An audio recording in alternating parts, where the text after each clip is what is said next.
E o primeiro pregão aqui do ano não foi muito positivo, a bolsa começou o ano caindo 1,1%, uma realização depois de todos os ganhos que a gente teve no ano passado, então obviamente que os investidores no início do ano colocam um pouco do lucro ali no bolso, é natural, isso aconteceu também em 2023 e não impediu da bolsa subir ali no restante do ano. A B3 foi a ação mais negociada do dia, a gente fez um vídeo aqui ontem falando da B3, alguns bancos aí apostando que é o ano da B3, e a gente gosta e acredita bastante nessa ideia de que a B3 vai ser muito beneficiada caso a gente tenha realmente um movimento ali de queda de juros ao longo do ano e a bolsa volte a ser do interesse de os investidores, principalmente pessoa física e investidores institucionais aqui no Brasil. Então isso pode movimentar sim, o volume de mais negociações pode aumentar ali os lucros e a receita da B3. Então se você quiser entender um pouco mais, assiste esse vídeo. Apesar disso, ela começou o ano com queda. O Santander também ali, eu comento no vídeo que ele tem uma visão um pouco mais pessimista, um pouco mais neutra ali para o case de B3 por ano de 23. O que eu quero comentar aqui são dois casos, né? O primeiro são dos bancos que caíram aqui, a maioria dos bancos caiu, então o Bradesco,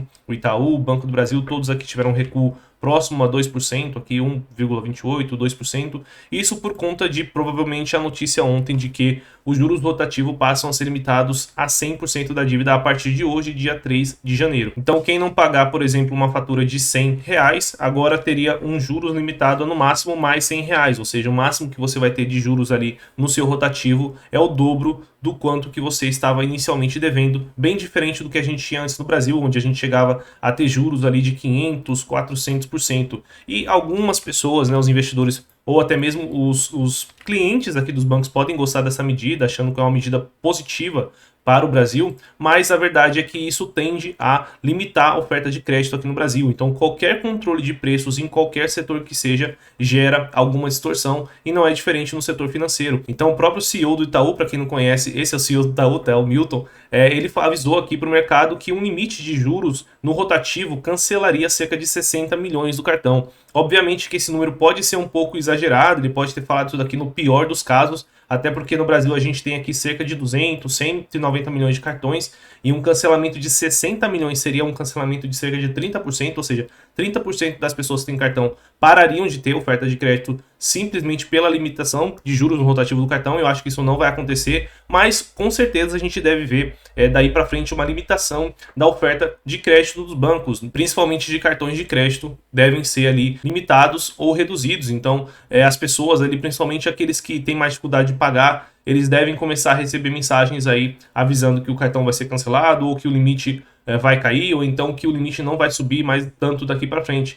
Então, qualquer medida que interfira na economia sempre vai gerar alguma distorção. E nesse caso aqui, apesar de parecer ser positiva, para os usuários, né, para os clientes aqui dos bancos, eu acredito que isso aqui vai acabar no final do dia sendo negativo. Lembrando que recentemente a gente teve o teto de juros ali para os empréstimos consignados e os bancos simplesmente pararam ou reduziram bastante ali a oferta de crédito. Então, na economia, pessoal, o governo tem que tomar muito cuidado com os incentivos que ele gera. Se ele gera um incentivo para que os bancos deixem de ganhar dinheiro com algum produto financeiro, ele simplesmente vai reduzir a oferta desse produto financeiro. Mas isso não quer dizer que eu acho justo o quanto que era cobrado de juros anteriormente. Eu também acho que os juros no Brasil são altos, mas tem outras formas melhores de você reduzir o quanto que você paga de juros em um país, e uma dessas formas é reduzindo a carga tributária. Os bancos têm uma carga tributária altíssima aqui no Brasil, chegando a ser ali em média cerca de 45% do lucro e podendo até ser mais do que isso, como a gente teve aqui no caso um aumento da CSLL no ano passado que levou para 46% na média, podendo até ser mais perto do que isso. Tem bancos que já pagaram até 50% do lucro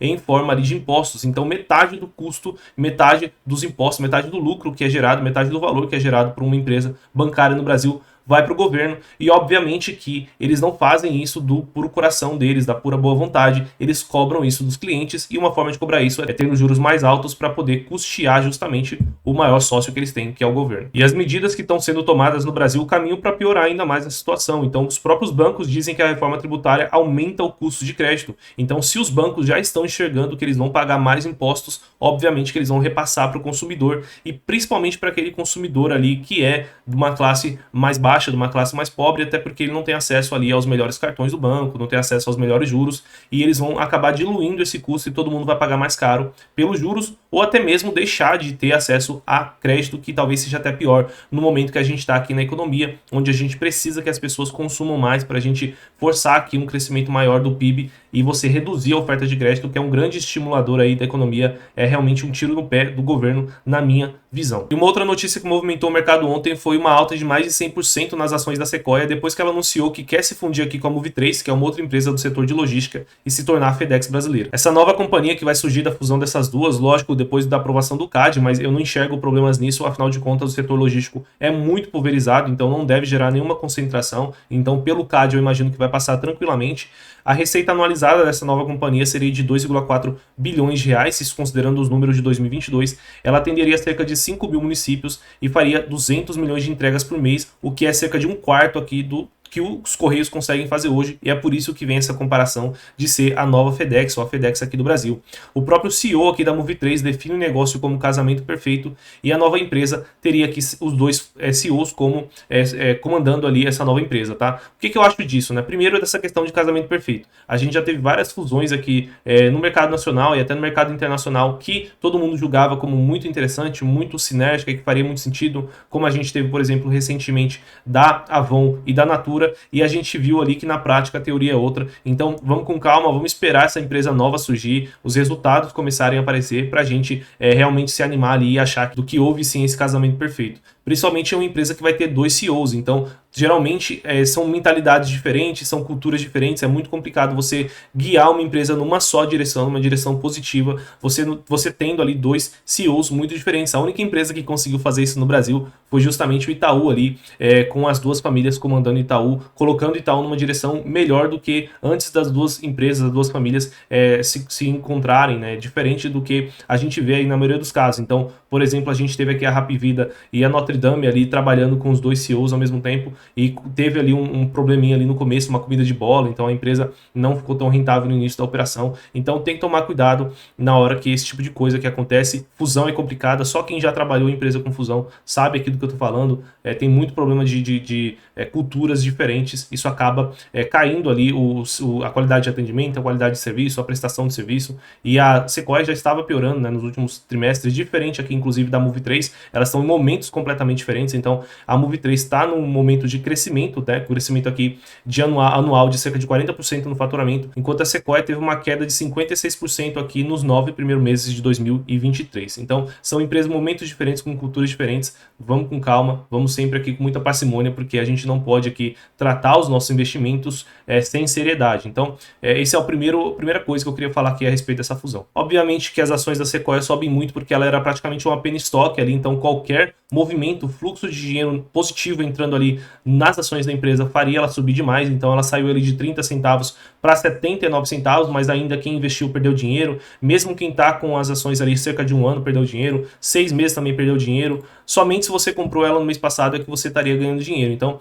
primeira coisa que a gente tem que entender isso, ela segue ainda num momento bem difícil. Subiu tanto assim porque era uma ação ali de muita volatilidade, e também porque essa é uma notícia muito positiva para os acionistas da Sequoia. Primeiro porque a empresa equalizou a dívida dela, e segundo porque ela estava vindo com resultados muito ruins. Então quando a gente olha aqui no ano de 2023, a receita bruta caiu 56%, o lucro bruto já é negativo aqui no ano de 2023, EBITDA negativo, então lucro líquido negativo. A empresa estava caminhando para um buraco ali muito ruim mesmo, e a dívida só piorando, né? Então o endividamento dela era de cerca de 6 vezes o tamanho do patrimônio líquido da empresa, e um patrimônio que estava reduzindo, porque se a empresa dá prejuízo, o patrimônio dela vai reduzindo e a dívida não sai do lugar. Então ela conseguiu equacionar a dívida recentemente ali com os credores e anunciou essa fusão que pode tirar ela desse buraco, né? Inclusive a gente fez aqui um vídeo no GA sobre a Sequoia, um vídeo que o pessoal gostou bastante, onde a gente fala justamente que era melhor esperar o que ia acontecer com a Sequoia, porque ela estava trilhando realmente um caminho muito negativo, e eu até falo no vídeo, pro final do vídeo, que ela provavelmente seria adquirida por uma outra empresa, isso seria uma salvação para ela. Não tinha pensado naquele momento numa fusão, mas é quase a mesma coisa, uma fusão fusão, uma aquisição, algo que fizesse realmente ela sair do buraco, porque ela sozinha ali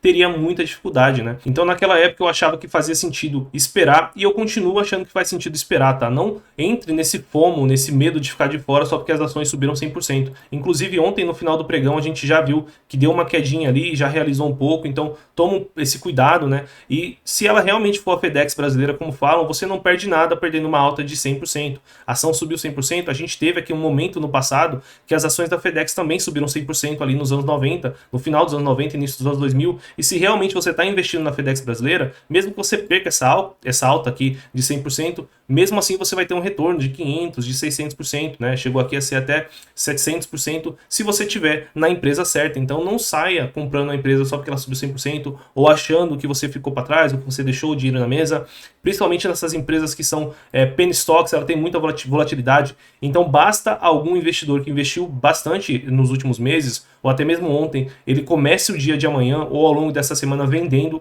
que vai ter uma força vendedora que faça as ações caírem. Então, como eu disse aqui para vocês, né, você jamais vai deixar dinheiro na mesa por um dia de negociação. Então, se a Sequoia realmente for dar resultado para você, vai ser no longuíssimo prazo. E se você deixar para comprar ela no ano que vem, ou deixar para comprar ela daqui 5, 6, 7 meses, onde a gente teria ali uma clareza maior do que vai acontecer com a empresa, se ela realmente for uma boa empresa, é a partir desse momento que ela vai te dar resultado. Você não perde nada aqui deixando esse 100%, ou que seja 150%, 200% aqui na mesa.